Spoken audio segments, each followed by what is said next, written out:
Master Grade 00 Gundam Seven Sword /G. Hey again, it's Robert184, 2Rs 2Bs from YouTube and Gundam.tk, and I'm taking a look at this mobile suit variation from Gundam 00V Senki. It's the 00 Gundam 7 Sword /G, and with 7 swords, including that huge one that you see over there, and the fact that it's got the /G for the extra weapons, that's the priority compared to the regular 00 Gundam, which you can check out my previous review of. But here it is, time to focus on all the extra parts that may make this worth buying again. When they're all put together, here's a 1/144th Exia for size comparison, and you can see them all laid out. You can tell with this sword being much bigger than a high grade that this is going to add a lot of bulk to an already pretty impressive looking Gundam. When you're done, you'll have used the Q, P, and R plates, along with the beam sabers, of course, that clear part, and a lot of clear green. You'll also use a few of the D plate, and from the E plate, that end there is all parts that are going to be used on the extra weapons.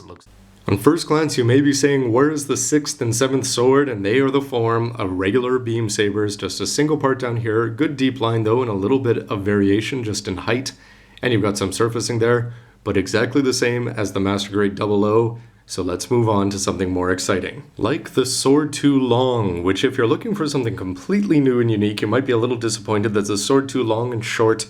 This is exactly the same as the previous one. It even comes off the old plates. This part up here is green, unlike when they were telling you to paint clear blue for the earlier ones, but that's been seen before. This end part is where it gets sort of interesting, but you're only going to have 2 large white pieces when you put it together, a small gray one in between so that this hole makes it look like it's got some sort of shooting ability in there, and then you're going to have this gray handle which comes into play when you pop this off, and similar to the old 00, just turn it sideways, and this way, if you pop this part down and split the handle, which worked pretty well before, you've got 2 places there where you can fit in the manipulators. You're going to have a pretty decent looking weapon, but most importantly, I'm hoping that it's going to be able to hold it in good positions because you've got a lot of posability or variety with there. Because it is just made out of 2 parts, I was a little bit worried that it was going to look pretty dull, but you'll notice that they give you good parts for lining there. If you want to put a little bit of lining around the edges, what I've done here certainly isn't perfect, but it does liven it up just enough to keep away the one color monotony.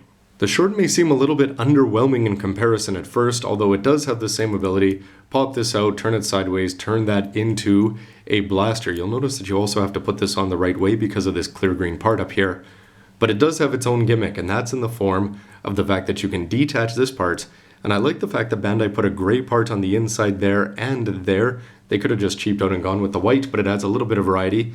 And they're going to give you a black wire. And if you take that wire and you plug it into here, and you plug it into here, and then you actually pose this, and I mean bend it to get it into a dynamic pose, all of a sudden you've got a weapon which may just add a little bit more excitement than just something that's 1/3 the length of this.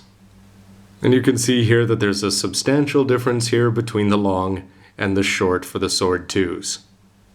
However, it's the cutter, or however you should be pronouncing this, that I have to say when I first saw the 7 sword version of the 00, this is the one that made it stand out for me, because I always thought the 00, especially the riser, had skinny legs. It's got so much bulk up on the top because of the fact that you add on the O-riser's side binders, but it had nothing down on the legs. So when you add in blue knees, which breaks up the monotony, and you add clear green parts, if these were just regular parts, I wouldn't have been as intrigued, but clear green parts standing out very prominently on the leg, if they work well as weapons, this is really, at the end of the day, outside of the big sword, what sold me on it. So let's see what they can do.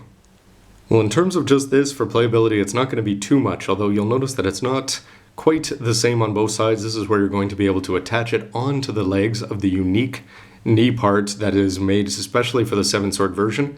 But this part will pull out, and it has a free slide there until the end where you get a satisfying click as it goes into place. And you'll notice that this isn't running straight up and down, so it should. You have to get them in the right hand if you want to use them in the right pose, although I wonder if they're going to be interchangeable. Simple, but the clear green parts with that nice little bit of lining in the deep channels there, I think so far that's worth it on its own. But if you're into surfboards or Wolverine claws, I think you may enjoy this. Basically, you just take this part and clip it on. Down there it fits in quite easily, and when you do that, what you'll do is they give you a part here that just plugs in and then allows you to put this under the forearm so that the 00 can slash forward like this, but then you also get the ability to take the second one, and it's sort of cool because you've got all these parts which are visible underneath, and usually the pro modelers and the hobby mags, that's the first thing they fix, but you can take these and attach them together, which will serve the double purpose of attaching this together and doubling its length and hiding most of that. So if you want to put this under the forearm as a sort of shield, or what I like to call the surfboard, you're more than able to. And it certainly, because it's just got that clear green in there, looks more interesting than the regular 00 Gundams. And because it's got these parts up here, you can attach them under the GN drives on the shoulders, and they can hang down and actually look quite dynamic, as you may have seen in some of the Versus games. Not enough for you? Well, I sound like I'm on TV in an infomercial, but you can take this gray part here, attach it on to both sides, and then you're going to have a lengthened weapon here, which is actually going to have 2 attachment points there for the hands, so that he can hold this and use it as a double-length weapon, which sort of goes back and reminds me of the Sandrock coming out soon, and I think that this may actually prove to be something that you will actually use in some of its more dynamic poses.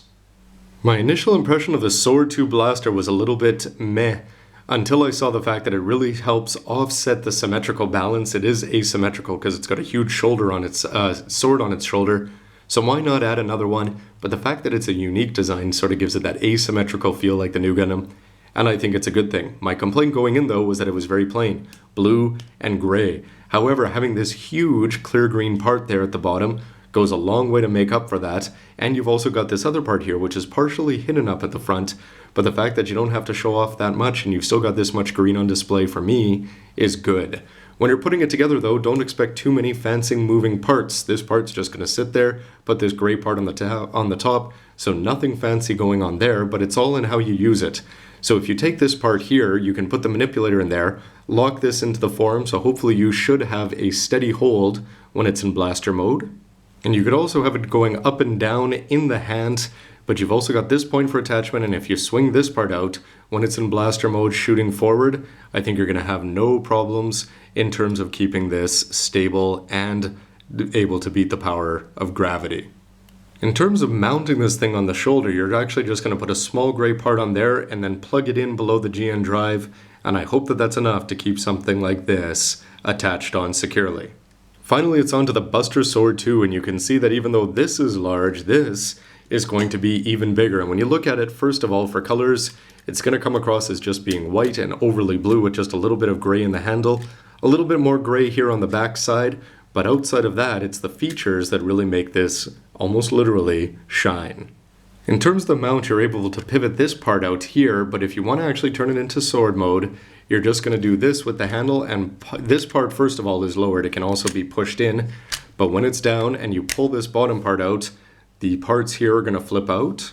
And then with this part pushed back in, you'll notice that there's parts to attach the hand grips onto, and this is going to be your massive Buster Sword mode. To put it into its somewhat dubious shield mode though, although it's going to reveal its best feature, you can push that down, and then if you pull this white part down at the bottom, you'll notice that everything opens up quite easily.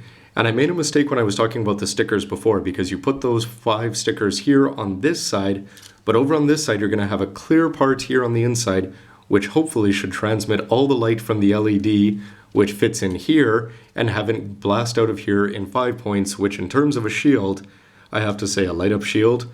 I'd like to see that on the Unicorn Gundam, but it's pretty impressive that they've got it on this. So that'll wrap up my look at the weapons, and I have to say that they all had some sort of fun part about building them.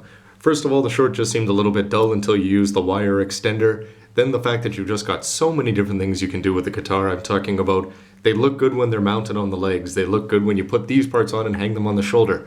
Put them together like a surfboard on the back of the forearms, claws out, or put them together like this. Tons of modes, tons of things you can do. The Sword 2 blaster has gotten over all of my misgivings just because it's got that big green piece in there. And what else can you say about a huge Buster Sword like that, especially once it's lit up? The clear parts work, the seals on the back. It's got gimmicks like popping things out and everything will move automatically. And really, I have to say that the long is probably the most disinteresting of them all, but the fact that you've got this combination just means that they all should work together to give you so many possibilities when it's all done.